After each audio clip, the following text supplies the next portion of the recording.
Levastes em vosso seio o Senhor Criador do mundo, destes a luz a quem vos formou e sois Virgem perpétua. Alegrai-vos, Virgem Maria, alegrai-vos mil vezes. Em nome do Pai, do Filho e do Espírito Santo. Amém. Amém. Boa noite.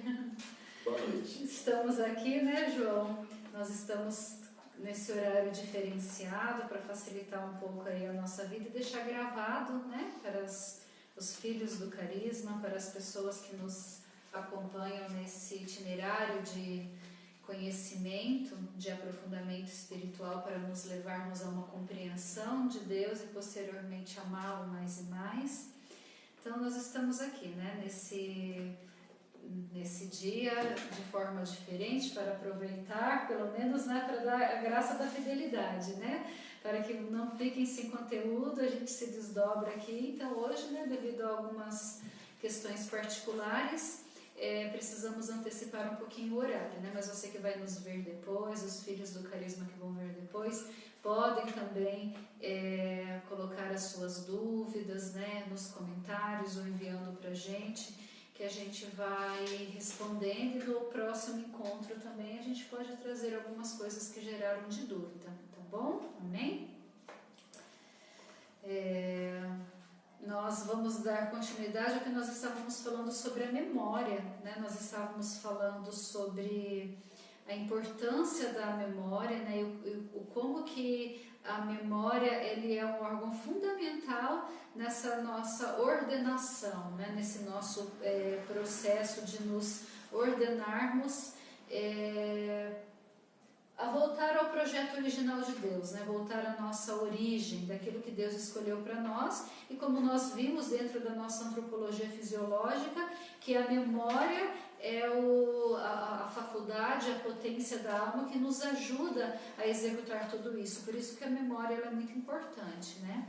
E dando uma sequência nisso, hoje a gente vai falar um pouco também sobre a questão de como que as pessoas costumam fazer memória, qual que é o tipo de memória que elas fazem, o que é um memorial, né? O que é uma memória afetiva, todas essas coisas que acho que a gente já ouviu falar muitas vezes, né? Nessa nossa caminhada de busca de cura interior, só que, nossa, tá cheio de formiguinha aqui na comunidade, ó, tá subindo tudo quanto é canto. Mas que a gente já ouviu falar tanto nos processos de cura interior, mas a gente traz, eu acho, João, que apenas para um âmbito assim emocional, né? E falta às vezes um pouco para a gente trazer para a razão, né? Trazer ali para a nossa razão, para o nosso intelecto, para a gente processar isso de uma forma que não fique apenas no campo dos sentimentos, né? Então esse é o nosso objetivo, né, com isso. Nós falamos o quanto a memória ela é importante, o quanto que é preciso a gente, no exercício dessa cura da memória, corrermos, né, de um pecado que é muito grave, que é quando nós estávamos falando do pecado do esquecimento, né, que o pecado do esquecimento, considerado pelos ascéticos como o maior dos pecados. Ele é considerado o maior dos pecados porque nos leva à mãe de todos os pecados, ou seja, né, a mãe de todos os pecados, que é o egoísmo, né, que vai nos fazer assim, né, através do egoísmo a gente cai em tantos e tantos vícios, e muitas vezes nos leva muitas vezes não, né, na maioria das vezes nos leva no esquecimento de Deus. E é desse esquecimento de Deus que podem surgir as idolatrias, o abandono de uma vida consagrada, o abandono de uma vida na busca do caminho da perfeição, na busca do caminho do amor a Deus que nós tanto precisamos, né? Então nós vamos hoje, né, sistematizar isso para vocês, tá bom? E para a gente conseguir dar sequência, né? Porque o quanto é importante para a gente falar tudo isso, né? Que com a memória a gente vai estar integrando na nossa vida o próprio memorial de Cristo, né? Então assim, um dos ápices do nosso momento de oração mais importante, por assim dizer, né? Ele é a Santa Missa, né? E o ápice da Santa Missa está no quê? No memorial da paixão de Cristo, né? Então, no memorial do sofrimento de Cristo. Então, e uma das coisas mais lindas que eu aprendi aqui com a Amedeo Tintini, quando a gente foi trabalhar isso aqui na comunidade, é que Deus também tem memória, né? E que a memória de Deus é o Espírito Santo. Olha só que maravilhoso isso, né? A memória de Deus é o Espírito Santo. A gente pode ver lá no Evangelho de São João, né? Capítulo 14, versículos 26, se eu não me engano, que ele fala, né, que o Espírito Santo, que virá o Espírito Santo, Paráclito prometido pelo Pai, e ele vos fará recordar todas as coisas, né? Então assim, é a memória de Deus, o Espírito Santo. Então, recordar, né? Não é conhecer. Recordar quer dizer alguma coisa que você já conhece. A gente já viveu, né? Os frutos que somos, sim, né? Da vontade de Deus, né? Do amor de Deus, nós já estivemos junto a Deus, né? Então o Espírito Santo é esse que vem nos recordar dessa união que fomos sonhados por Deus antes da criação do mundo, né? Que desde a eternidade nossos olhos já se cruzaram com os olhos de Deus, e também nos ajudar a dar sentido na nossa própria história, né? Porque tudo que está na nossa memória são fruto dos acontecimentos, né? Acontecimentos da nossa história, do nosso dia a dia, do nosso passado. Como nós falamos, pode ser um passado de 10 anos atrás, de 1 ano atrás, ou um passado de 15 minutos atrás, né? Então, assim, o crente, como o próprio... aos protestantes, achando que não se referindo a eles, né? Mas o crente, como aquele que crê, como o próprio Amedeo Tintini cita, ele é aquele que constantemente está fazendo esse exercício de fazer memória, né? Porque é um exercício da maturidade, é um exercício de profundidade, né? Mais do que maturidade, é um exercício daquele que se maturou e agora está pronto para maturado se ofertar, né? Olha que bonito isso, né? Apenas quem se maturou é que pode se ofertar, né? Fiquei me lembrando, enquanto eu olhava isso, eu me lembrei lá do meu pezinho de trigo que estava verde e que verde morreu, né? E aí eu fiquei lá, ai meu Deus do céu, podia fazer um milagre dessas sementinhas brotarem, né? Aí eu fiquei pensando, não, mas a semente está verde, não vai gerar frutos verdes, né? Se ela tivesse madura, se a semente tivesse madura e eu a plantasse, aí ela ia gerar frutos. Eu trago isso para o nosso espiritual também, né? Para a nossa vida. Nós precisamos maturar, né? E ao maturar, nós poderemos então assim nos ofertar. E a memória ela é importante para isso, porque a memória ela vai pegando, né, desde o jovem, né, no seu processo formativo, até o adulto nas suas formações de reciclagem, né, no seu processo de formação permanente, ele vai constantemente estar fazendo memória de todos os seus fatos. E aí está o segredo da gente unir isso ao crescimento espiritual, que é fazer essa memória, então, diante de um memorial, que é a paixão de Cristo. Por quê? Porque nós estamos querendo centralizar tudo no núcleo, né? E esse núcleo é o qual? É a cruz de Cristo, né? Então, ele diz assim que um dos exercícios muito importantes para quem for começar a fazer esse processo de cura, porque aqui nós vamos lançando pistas, né? Nós estamos dando tudo isso para vocês e, como a gente já disse, né? São conteúdos que às vezes é difícil, né, João? E se você quer viver esse processo, você não vai conseguir viver esse processo apenas aqui nas terças-feiras ou uma vez que você vem aqui vai lá no YouTube, pega o vídeo e olha e pronto, né? Porque isso vai ser apenas conhecimento por conhecimento. É necessário que tenha uma direção espiritual, é necessário que tenha alguém que te ajude a acompanhar, um esforço de si próprio, né? Para que seja um estudo realmente, para que coloque no caderno, para que numere, para que faça todas as coisas, para que possa então, né, chegar a essa maturação.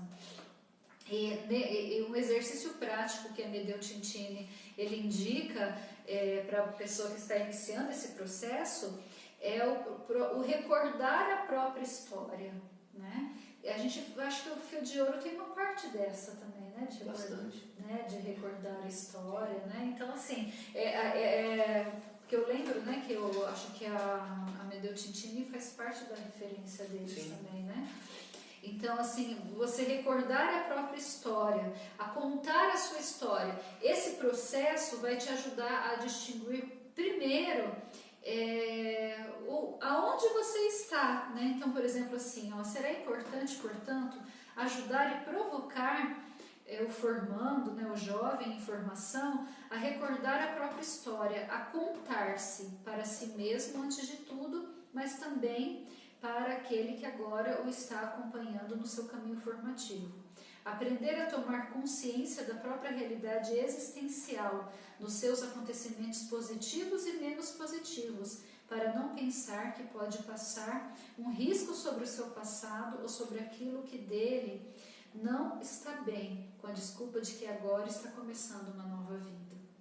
Né? E seguindo mais adiante ele vai dizer, porque ele vai ensinando a gente, né? É porque as pessoas elas correm esse risco, né? Por exemplo, assim, eu vivi um trauma, por exemplo, não vou me reerguer, né? Seja uma conversão de vida, uma pessoa que largou a vida de pecado, né?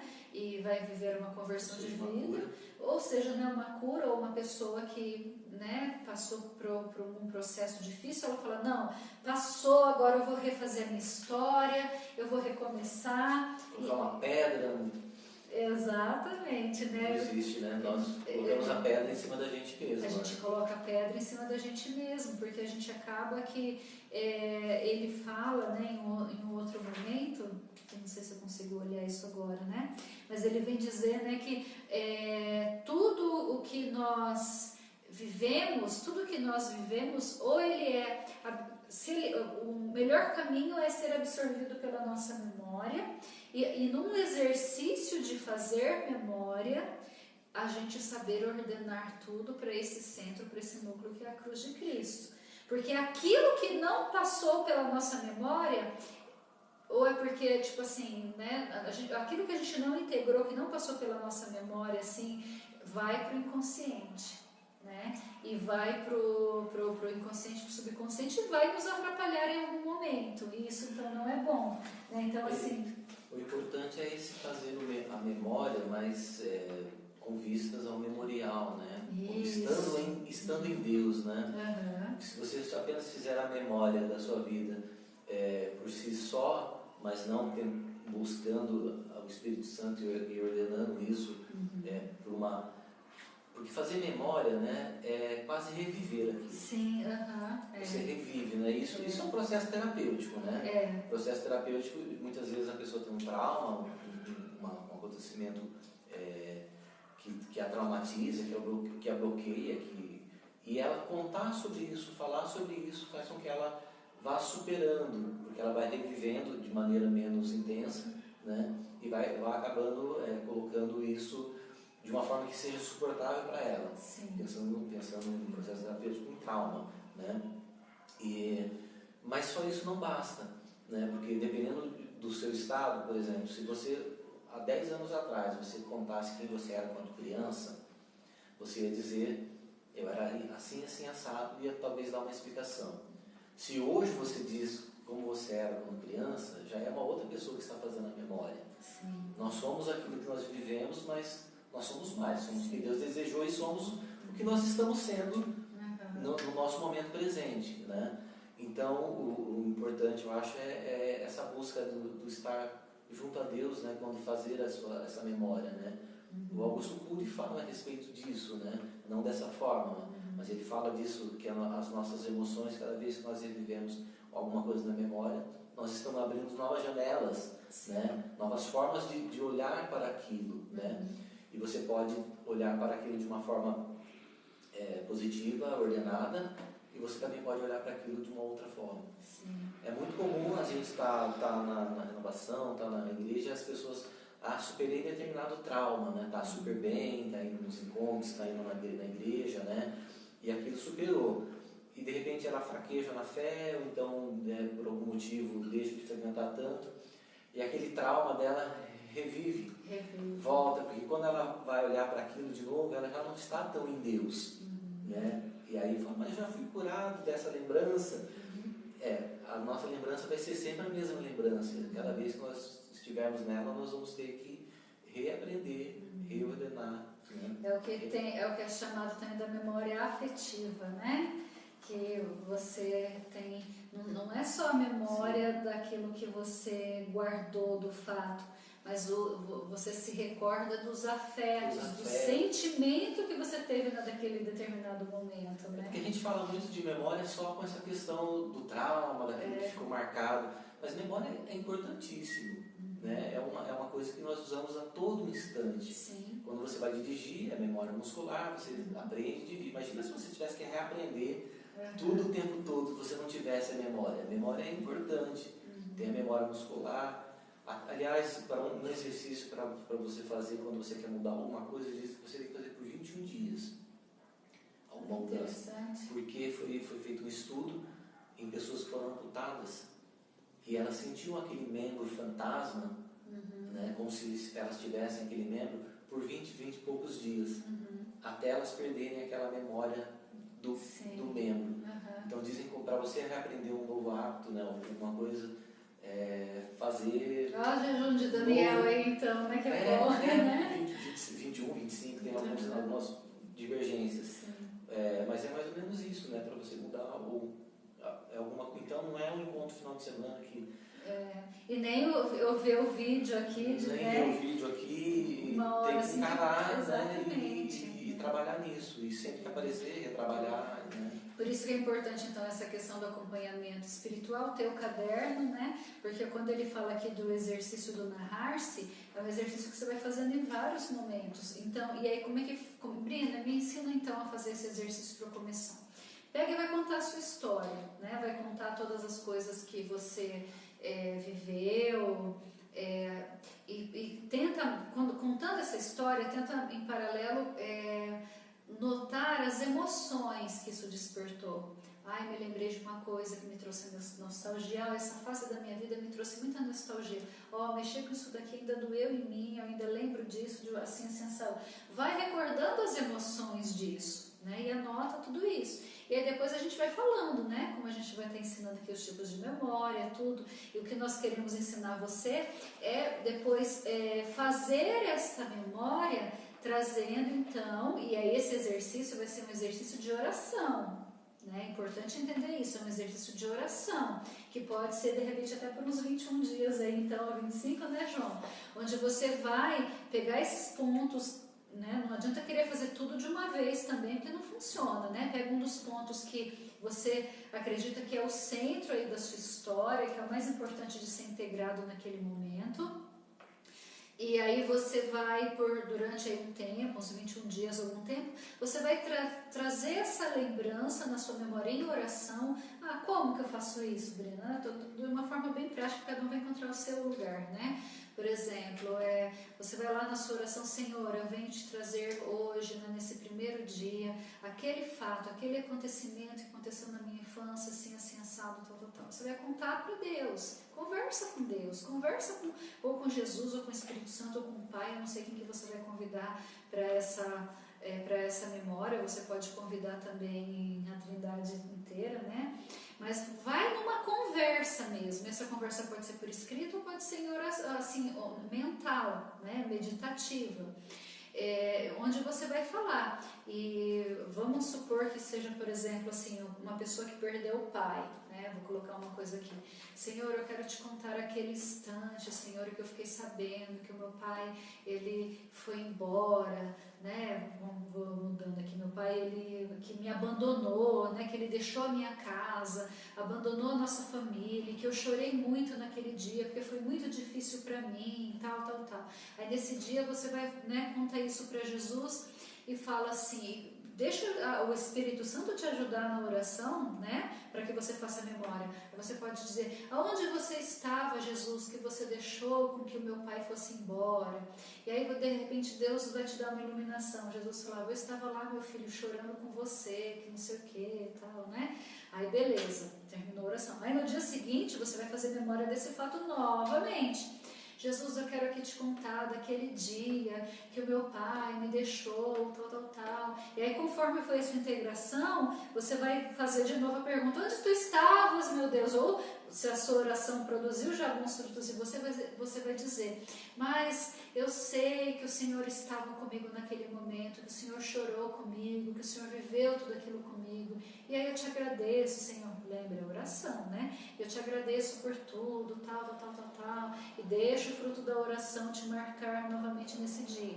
Aí no dia seguinte: Senhor, eu venho aqui te contar que daquele momento que o Senhor fez aquilo, que o Senhor esteve comigo no momento mais sofrido da minha vida, eu vejo, e para que o Senhor permitiu isso? Hoje eu posso dar um sentido para isso na minha vida, e eu descobri que para que eu conhecesse a dor das crianças que são abandonadas como pai, eu encontro esse eco hoje para eu agir assim assado na minha história. Ou então, de repente, você já está no 20º dia. Então, senão a gente vai ficar aqui, né? Senão a gente vai ficar aqui dia por dia, aonde podemos chegar, né? Isso, onde podemos chegar. E aí você vai chegar numa outra ponte assim: e aí, Senhor, eu entendi que aquele acontecimento de meu pai ter me abandonado, mas eu percebi que o Senhor estava comigo, fez sentido quando eu vivi aquela história na minha vida, assim, assado, tal. Você vai elencando na sua história. Olha só, né? Acho que ficou claro, né, João? Aí oferece o perdão onde tem que oferecer, pede perdão onde tem que pedir, rende louvor, né?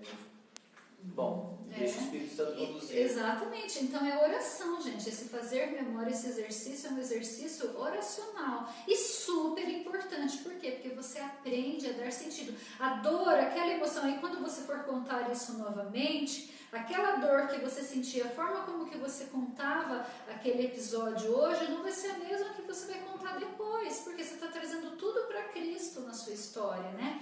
E aí, assim, nós somos, o mais belo de tudo é que nós somos convidados a trazer isso para Cristo, não somente os fatos traumáticos da nossa história, né? Mas toda a nossa história, até mesmo quando a gente quer fazer um discernimento, olha o importante papel da memória na nossa vida, né? No nosso crescimento espiritual. Porque aí se eu quero fazer, por exemplo, um discernimento vocacional, né? Se eu quero respostas para a minha vida de alguma determinada questão, é através de ler a minha história, ver na minha história os acontecimentos e dar um sentido a esses acontecimentos através do memorial do próprio Cristo, né? Ou seja, através da minha vida com Deus, é que eu vou conseguir então descobrir pistas, né? O que será que Deus quer para mim? Por quê? Porque a gente é realmente muito...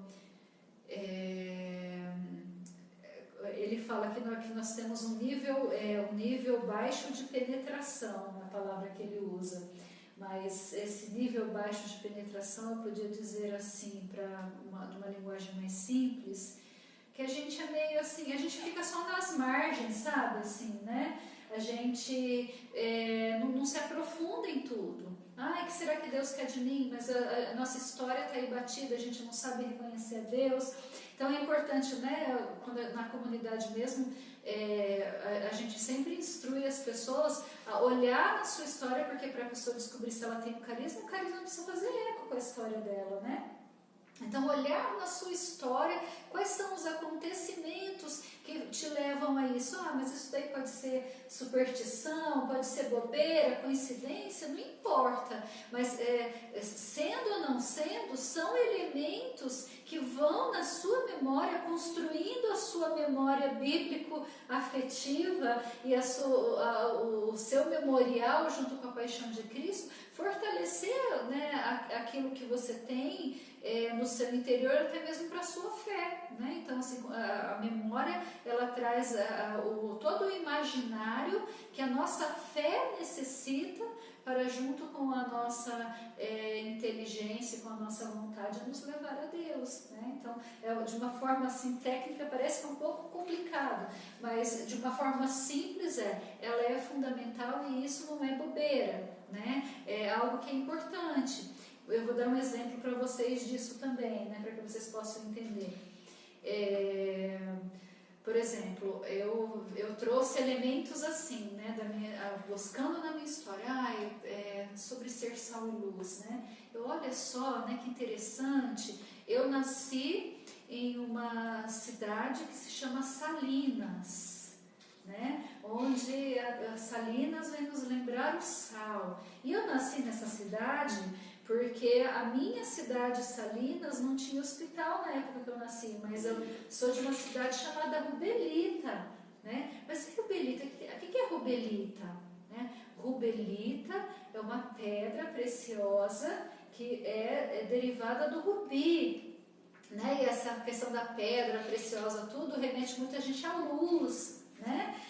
O brilho, fui fazendo essa analogia comigo, né? Aí eu falei assim, então a minha missão ali do ser, o meu ser está em ser luz e a minha missão está em ser sal, né? Porque eu fui até, sabe, estou dando um exemplo para vocês, e a gente vai buscando na nossa história, né? Quais são os elementos, né? Aquilo que fulano viveu na comunidade trouxe um eco, um sentido na minha vida, e eu vivi isso de uma forma intensa assim também. Então a gente vai fazendo memória de todos os acontecimentos, integrando a nossa história, e a gente vai descobrindo o quanto Deus é próximo de nós, né? Que Deus ele não está lá distante e só fala com alguns fulanos e ciclanos que são especiais. Não, Ele fala com todos nós. Nós só precisamos aprender a ler, né? Ele nos acontecimentos da nossa história e deixar que a memória de Deus,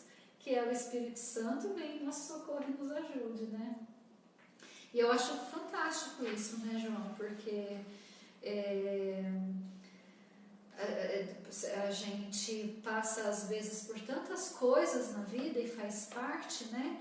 E a gente está vivendo muitas vezes penas de profeta e a gente desperdiça, né? Porque o profeta, ele nunca se identifica como profeta, né? É interessante a gente aprender isso também. A nossa vida toda é uma profecia. Olha que sério isso, né? Quem estiver nos ouvindo e quem for nos ouvir precisa entender isso com a grande verdade que vem do céu. A tua vida é uma profecia. Se a tua vida não for uma profecia para você, ela precisa ser uma profecia. Se a sua vida não for uma profecia para as pessoas ao seu redor, ela precisa ser uma profecia para você. Mas a nossa vida toda é uma profecia. Por quê? Porque nós fazemos parte de um plano desejado de Deus. Nós fazemos parte de um plano sonhado e planejado por Deus. Nós não somos frutos do acaso. E se nós nos colocamos no serviço do Senhor, e que Deus, Ele é o nosso Deus, toda a nossa vida e nossa história, ela não é em vão, ela é uma profecia. E o profeta, ele não consegue identificar a profecia da vida dele, a não ser quando passa e quando é feito memória, né? A partir do momento que é feito memória. Então, assim, não é no momento da crise. Eu fico tentando imaginar Oséias, né? Será que Oséias, quando ele estava lá sofrendo por causa da mulher, né? Primeiro se apaixonou por uma prostituta, né? Uma adúltera.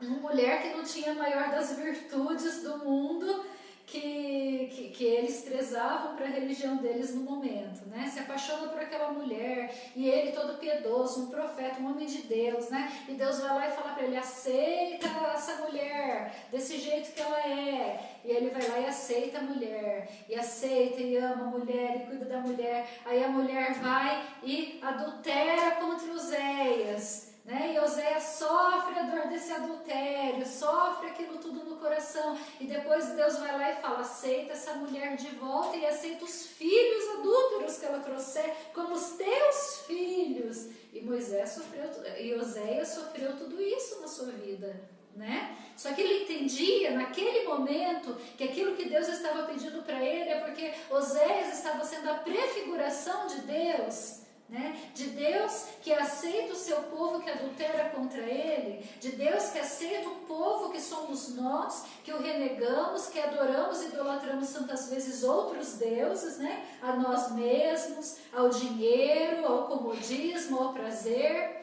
e depois voltamos para Deus tantas e tantas vezes estragados, né? Feridos, porque nós abandonamos o Deus verdadeiro para nos concubinar com deuses falsos. O resultado disso vai ser, né, feridas em nós. E Deus nos aceita de volta com toda essa carga, né? Então, assim, Oséias é essa prefiguração desse Deus que acolhe esse povo que adultera. Mas quando Oséias estava vivendo tudo isso, você acha que ele estava achando que a vida dele era uma profecia?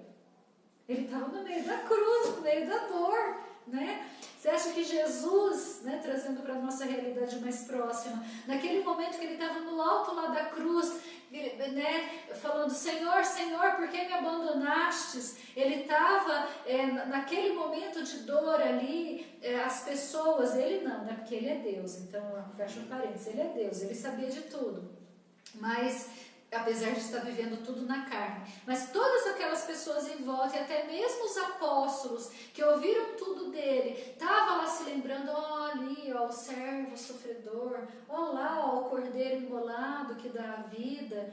Não, eles estavam sofrendo, doendo. Foi preciso um exercício de se recolher e então fazer memória, né? E aí veio o Espírito Santo do próprio Cristo, que também vem lembrar essa memória, essa revelação de todos os acontecimentos. Essa é a vida do profeta, né, João? Até o próprio Cristo, né, nos discípulos de Emaús, esteve lá caminhando do lado, explicando, né? Exatamente. Tinha acabado de viver tudo e foi lá explicando e ardia o coração, né? Esse ardia do coração, ardia do espírito, né? Exatamente. Né? Ele falava assim, mas Jesus não ensinou, mas esse tal Nazareno não ensinou para vocês que era preciso que ele morresse, cadê a memória do povo? É o pecado do esquecimento, né? Aí se eles foram fazendo memória com a ajuda da memória de Deus, que é o Espírito Santo, nossa, mas não é verdade? Aí aquele ápice do acontecimento, né, João?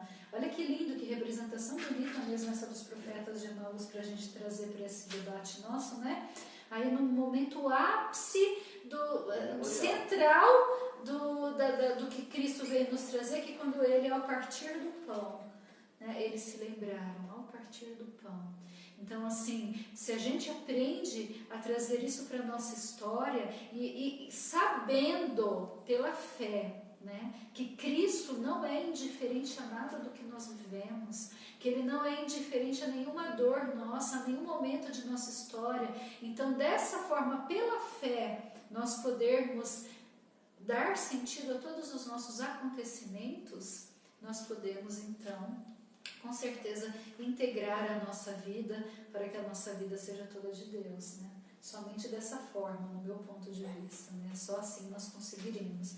Então, vocês conseguem entender, meus queridos, o quanto é importante essa questão da memória, que não é só mais uma técnicazinha, um joguetezinho, porque técnicas existem de monte, né? Mas não é disso que nós estamos falando, né? Não é uma questão de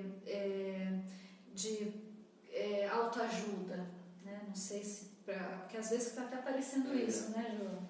Mas não é uma autoajuda, é uma questão que todos os santos vêm falando e todos vêm trazendo para a gente, né? E a própria psicologia, ela se aproveita disso, ela é primordial para o nosso crescimento espiritual, né? E aqui eu queria achar uma coisa para vocês, porque a gente tem os vários tipos de memória, né? Mas eu queria só citar para vocês esses tipos, porque eu acho, como eu disse, né? A gente não precisa ficar... Eu queria achar uma parte onde ele fala que o quanto é importante fazer esse memorial, porque aquilo que a gente não recorda bem pode interferir na nossa espiritualidade, né?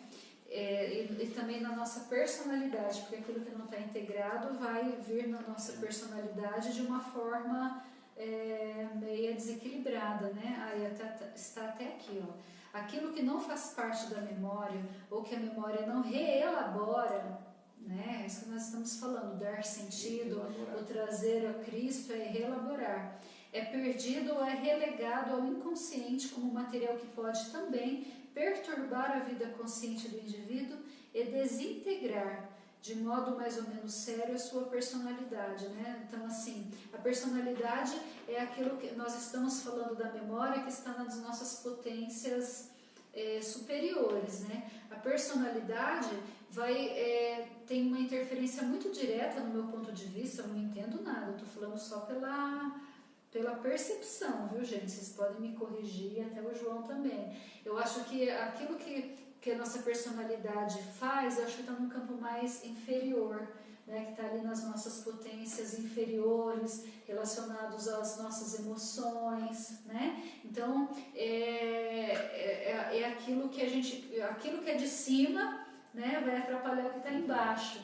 Então, fazendo o quê? As desordens em nós, né? E às vezes essa personalidade desintegrada é uma personalidade que muitas vezes nos leva a um desvio de caráter, a fazer coisas que não fazem parte, né, do nosso plano cristão, né, de ser de Deus. Muitas vezes nós aprendemos a fazer algumas coisas sem estar consciente que nós estamos aprendendo durante a nossa vida toda. A própria forma com que nós reagimos a determinadas situações. Se alguém vem e grita com você, né? Isso aqui, você pode ter aprendido a reagir com alguém gritando com você na sua infância, na sua vida toda, de determinada forma. Né? As pessoas reagem de formas diferentes, né? E isso tem muito a ver com a memória, né? Com o que a gente viveu, né? Com o que a gente memoriza, né? Mas tem uma outra coisa que eu ia perguntar, que não fizeram pergunta, eu vou fazer uma pergunta, né? E quando a memória não é uma fonte de pensando, né, esse final de semana eu vi lá o padre fazendo uma pregação, uma poesia falando sobre o ato de contrição, né? Ele dizia dos pecados, né? Pensamentos, palavras, atos e omissões. Ele falou muitas omissões, eu estava pensando em pensamentos, né? A memória vem muito a nós em pensamentos. Né? É uma forma de pensar, é fazer memória. Se nós fizermos memória, né? Pensarmos, lembrarmos de fatos passados, que foram fatos não ligados a Deus, né? De uma vida desvirtuada, aquilo pode ser uma porta, né? De caída de novo. Porque se você faz uma memória de alguma coisa que foi um pecado, por exemplo, sim, e tem um prazer de novo em se lembrar daquilo, aquilo pode fazer com que você abra portas para... Porque você não está reelaborando da forma do Espírito Santo.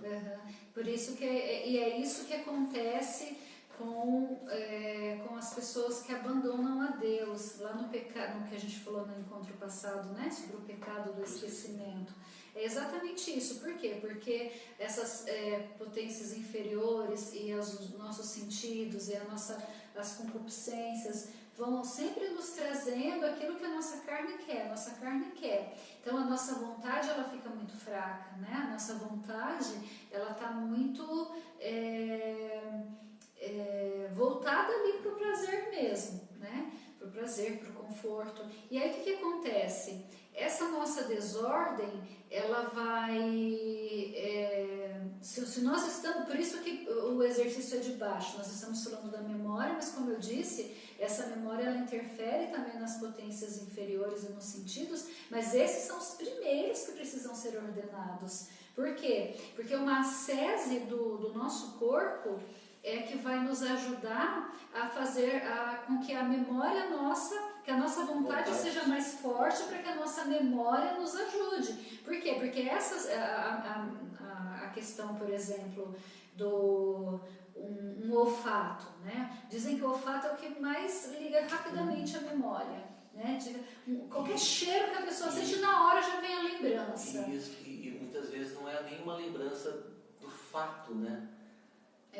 Às vezes você não lembra a situação, mas você lembra a memória afetiva, do sentido. Isso que é a memória afetiva.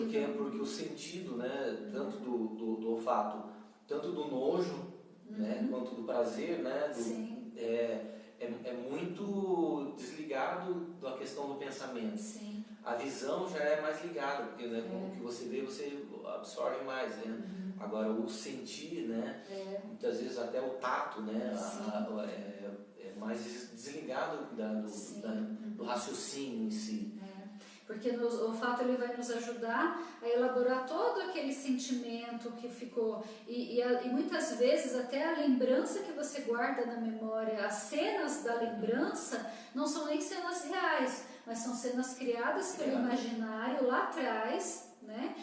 As crianças, por exemplo, que quando vem monstro, essas coisas de sonhos, e aquilo guarda, aquilo fica. Não foi nem um fato real que viu, mas foi aquilo que o imaginário trouxe, aquele imaginário formou aquilo lá ficou fotografado e guardado, né?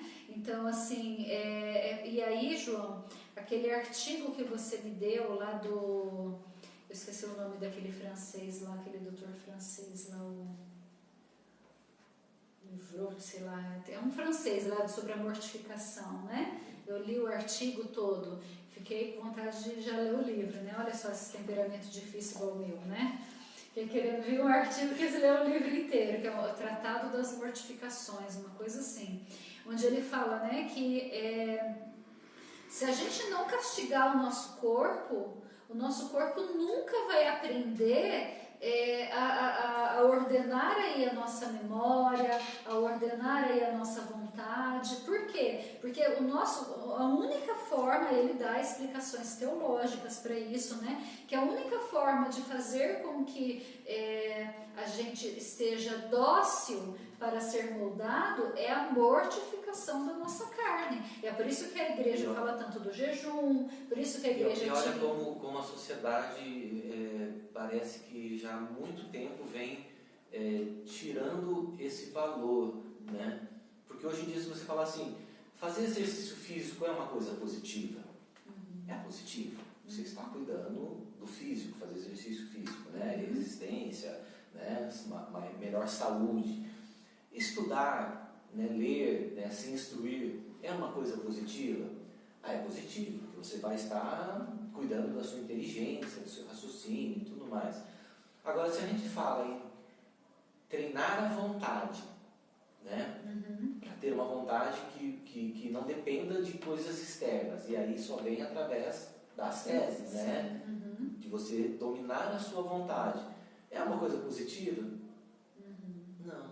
Exatamente. A gente não ouve na sociedade nunca ninguém, a não ser que seja um exercício, não, sou yogi, eu sou hindu, eu sou qualquer coisa, as práticas esotéricas, né? Mas se falar, né, contemporaneamente, no mundo que a gente vive, né, você dizer, não, olha, você tem que fazer um jejum, uma mortificação do seu sentido do olfato, né, do perfume, ou então sentir alguma coisa que seja desagradável, né, como uma mortificação, né, porque aquilo também tem um fator psicológico ali, né, você consegue, se você dessensibiliza, você perde a sensibilidade, né, o que quer dizer você se torna mais forte. Mais forte. Uma pessoa que passa num caminhão de lixo e ela fica toda enojada, e ela fica toda alterada, transtornada, isso tem uma questão do instinto, porque realmente o nojo é uma coisa de sobrevivência que vai nos fazer evitar coisas insalubres, né? Mas você está escravo ao seu prazer. E o instinto de sobrevivência, né? Também, né? De ter que sobreviver. De ter que passar, né? De ter que fazer determinadas coisas, né? E aí é isso, a sociedade uma mortificação... Parece que você ouviu a homilia diária do Padre Overlande hoje? Não? Do Overlande não. Não, o Overlande ele falou exatamente isso hoje na homilia dele sobre Santa Clara, né? Porque ele tava, Santa Clara. Ele estava falando que assim, né, da radicalidade da vida de Santa Clara, né? A radicalidade dela de ter uma vida difícil, austera para poder... Que já era austera na época, né? Na sociedade da época, né? E mais ainda, e ela sendo rica, né? E aí ele falando assim, né? Que quando uma pessoa, e as pessoas se escandalizam com isso, como que uma nobre, uma rica, uma bela, não vai dormir no chão, vai comer jejum de pão e água a quaresma inteira, não sei o que começou a falar, né? No entanto, as pessoas não pensam assim, quando de repente vê o fulano lá estudando 24 horas por dia, até de madrugada para passar no vestibular, ele olha e fala assim, ai que bonitinho, olha como ele é estudioso. O outro que quer comprar um apartamento, que quer comprar alguma coisa e faz hora extra, atrás de hora extra, hora extra, atrás de hora extra, e fica com aquela vida louca, maluca. Olha como ele é esforçado, como ele é bonito. Aí vem um filho de Deus que fala assim, eu quero dar minha vida toda para Deus, eu quero viver com os pobres, eu quero ajudar. Ai, para quê? Será que precisa de tudo isso para ser de Deus? Que exagero, que bitolação. Os valores que a sociedade nos coloca hoje. E é a mesma coisa, eu vejo assim na educação das crianças, e de estar formando elas também, a gente se formando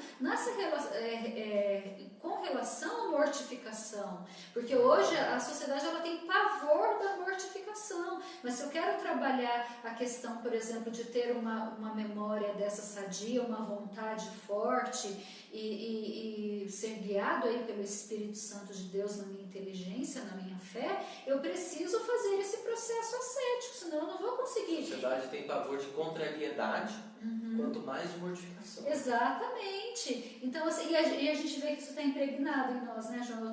Quando eu estava lendo o que você me passou lá, né, o artigo, aí eu estava vendo assim, né, aí eu estava falando sobre o silício, né, no artigo.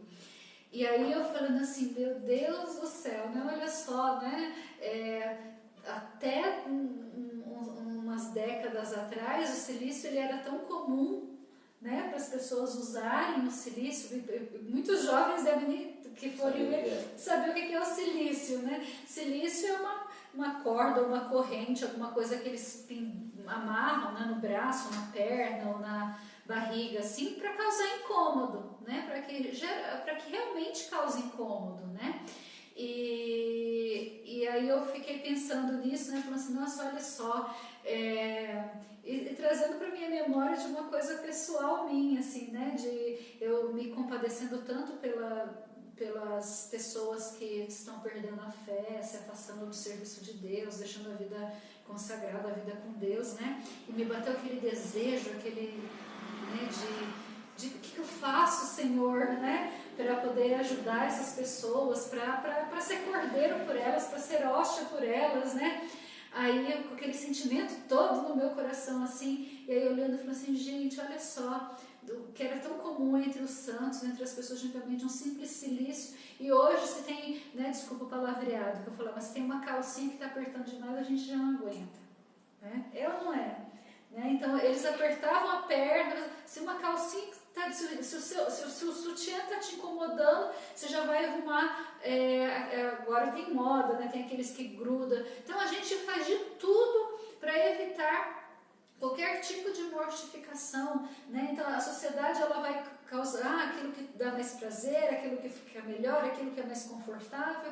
E nisso, sabe, assim, a gente está fazendo isso com os nossos filhos. Eles não podem ter uma contrariedade, eles não podem ter uma coisa que é difícil, eles não podem sentir nada né, e a gente está formando pessoas que não estão prontas para no futuro terem uma vontade forte. Né, terem aí conseguirem fazer, porque situações difíceis vão acontecer, e se a gente não trabalha essa mortificação aqui na base, por isso que a gente vai falar sobre os sentidos depois, se a gente não consegue trabalhar essa sese aqui, na hora que essa criança sofrer um trauma, e essa criança já for um adolescente, ou criança, ou adulto, aquilo vai paralisar, porque não vai conseguir fazer essa memória de fé. Vai tentar 1000 vezes, mas se não for a graça de Deus, né? Agora, lógico que a gente conta sempre com a graça de Deus, né, João? Mas o que a gente pode ofertar também para ajudar a graça de Deus? A gente pode ofertar a gente se tornar um soldado aí, né? A gente começar a parar de ficar cheio de mimimi, né? A se fortalecer, e não existe outro caminho. Pode causar escândalo, muitas vezes vai causar escândalo até dentro da igreja, mas a grande realidade é essa. Nós precisamos mortificar o nosso corpo. 2000 anos de história não está errado por causa de uma sociedade dessa de hoje, atual, né? Que está totalmente hedonista na busca do prazer e que fala que tudo isso é errado, tudo isso é contrário. Não, são 2000 anos de história. Os últimos 60, 80 anos, né? Pensando assim. Sim. 2020, essa mudança década de 60, né? 50 e 60, a mudança mais drástica, né? Os usos e costumes, né? E olha que a gente não está pregando sofrimento por sofrimento, não. Sim, exatamente. Não é isso. Não é por masoquismo, por gostar, né? No que nós estamos falando é da pessoa ter domínio sobre si, né? Liberdade, né? Liberdade sobre si. Liberdade de falar assim, os meus sentimentos não me dominam. Por quê? Porque hoje a grande cilada de Satanás é essa, é fazer com que a sociedade esqueça que tem uma alma, esqueça que tem uma inteligência, uma vontade que pode ser unida e controlada, né? Unida, integrada com a vontade divina, e viva apenas o seu instinto animal, né? E como um animal, busque viver uma vida animal. Então eu vou comer, eu vou procriar e eu vou fazer só o que o meu instinto animal pede. O meu instinto animal vai querer sempre mais prazer, mais alegria, e assim a gente vai vivendo uma vida sem fé, né? Então assim, os sacrifícios, a ascese, se ela é tão importante como o Padre Overland nos ensinava hoje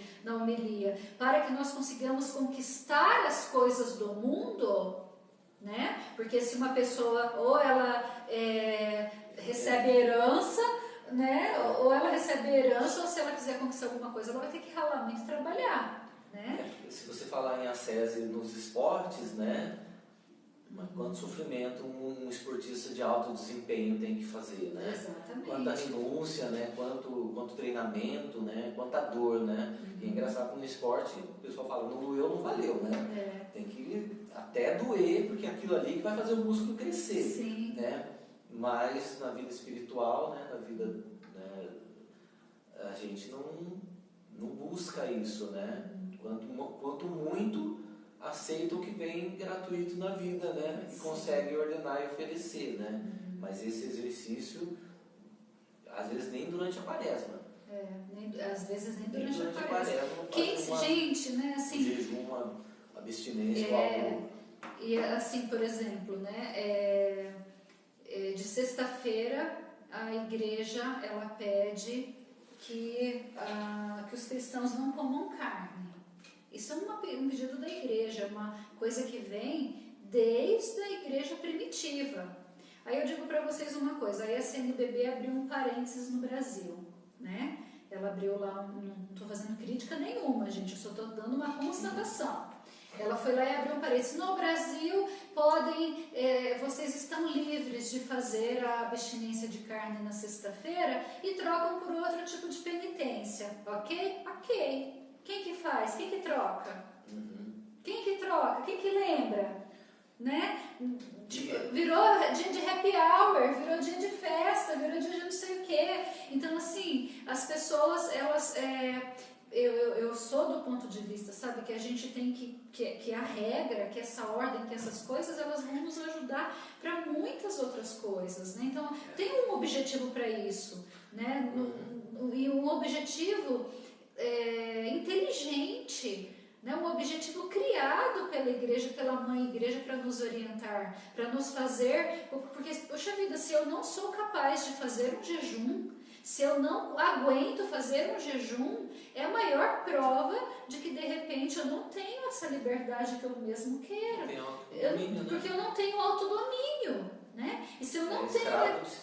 Exatamente, é escravo de si mesmo. Então, o quanto é importante a gente poder trazer essas práticas para a nossa vida. Para quê? Para se dominar. Porque se a gente se não maturar, não pode virar, não é semente que serve para ser plantada e morrer e gerar frutos. Né? Então, é tão importante. E aí alguém vem e diz assim, mas é mais importante fazer o jejum da língua, né? Ou dos pensamentos, né? Ou de não mirar.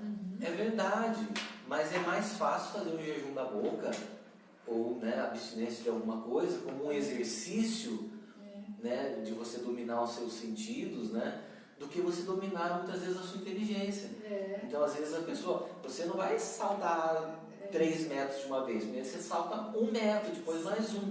E as pessoas não entendem, né? Que é muito bonito isso. Não, na quaresma eu vou fazer o jejum de não falar mal do meu irmão. Mas se você não consegue fazer um outro jejumzinho, você não vai conseguir fazer o de não falar mal ou de não pensar mal. Porque é um exercício, não é isso, Brina? É um exercício que começa das coisas mais sensíveis, das coisas, né? E sem contar também, né, João, que pode cair num risco muito grande, porque assim, jejum da língua, no meu ponto de vista, a gente faz assim, sabe? Palavras vãs, ficar igual o Frei Junípero, que ficou tantos dias em silêncio. Por quê? Porque a fofoca, gente, ela é pecado, ela não cai em critério de jejum, é pecado. Jejum, por exemplo, comer carne não é pecado, né? Comer coisas gostosas não é pecado, né? O objetivo do jejum não é esse, não é porque as coisas são pecadas. O objetivo é o quanto eu consigo me dominar, o quanto eu tenho domínio para ofertar, para oferecer. Aí eu vou falar assim, meu jejum vai ser de não falar mal do irmão? Toma vergonha na cara, que você já não devia estar falando mal do irmão em nenhum dia, não só em jejum. Né? Então, assim, aí a gente... E é isso que a sociedade nos coloca. É isso que a sociedade nos coloca. Então, assim, é mortificar a carne, é doer a carne. Então, você vai entender por que os santos lá davam chibatada, por que a Beata Cochita e São Francisco de Assis e São Padre Pio usavam silício, né? Não é porque eles eram loucos, porque se machucavam. Não, isso não tem nada a ver. Né? É lógico que o exagero, por isso que isso é colocado dentro do diretor espiritual, porque todo exagero leva a doença, mas era uma coisa para incomodar, né? O silício era para estar ali incomodando a carne, né? Como, por exemplo, aquela calça apertada, né? Voltando a dizer, as mulheres que querem usar cinta para a barriga ficar apertadinha, para ir para um casamento, usa, não consegue nem respirar, e vai naquilo ali, por quê? Para estar lá modeladinha, para arrancar os cabelos da perna lá na cera, vai que vai com tudo para ficar bela. Mas uma pessoa usar um silício para se apertar um pouco só para sofrer, que exagero é esse? Gente, essa é a sociedade que nós estamos vivendo hoje. E a gente deve parar para se analisar se a gente não é um desses. Se a gente não é um desses. Né? Então, olha o quanto que a gente viver isso, essa base aqui agora, junto com a nossa memória de fé, junto com a nossa memória do integrando a nossa história, é que vai nos trazer o equilíbrio que nós precisamos para percorrer o caminho dos santos, né? Percorrer o caminho, porque chegar lá é só graça mesmo, né? Que horas são, João? Deixa eu ver só, consigo citar aqui. 15 para as 8. Nossa, não vou ter que ir. Então tá, gente, olha, nós vamos tá aí o material para vocês, tá bom? Aí existem vários tipos de memória, né? Vírus da memória, que são um conhecimento que, né, pode te ajudar se o seu temperamento ele é voltado para isso, né? Mas não é algo assim que é tão importante. Se vocês quiserem, nos peça, eu tenho isso gravado em áudio, em pequenos áudios de cada tipo de memória, tá bom? E aí a gente envia para complementar, amém? Que o Espírito Santo, que é a memória de Deus, possa vir em nosso socorro, né? Nos ajudando nesse exercício. Não esqueça então de fazer os exercícios, né? Comece na primeira página aí, contando a sua história, e faça o exercício daquilo que precisa ser integrado, e confie, né? Confie que Deus vai dar essa graça, amém? Amém. Tem refrãozinho ou a gente encerra só? A gente cantou essa música no grupo, acho que combina. Vamos cantar no próximo também. Cuidas de mim, sei que tu cuidas de mim, Senhor. Cuidas de mim, sei que tu cuidas de mim, Senhor. Ainda que eu ande pelo vale e eu atravesse a sombra da morte, cuidas de mim, cuidas de mim. Mesmo que eu não sinta a tua presença, mesmo que eu me afaste de ti, cuidas de mim, cuidas de mim. E nós te agradecemos, Senhor Deus, por cuidar tão bem assim de nós, por nos atrair até a Ti, por todas as maravilhas que realizas em nossa vida. Que o Teu Espírito Santo, que é a Tua memória, venha nos trazer tudo aquilo que nós não podemos nos esquecer, para que o nosso coração seja sempre grato por este carinho que tens para conosco. A nossa proteção está no nome do Senhor, Que fez o céu e a terra. Senhor Deus Todo-Poderoso, nos abençoe, em nome do Pai, do Filho e do Espírito Santo. Amém. Amém. Tchau e até semana que vem.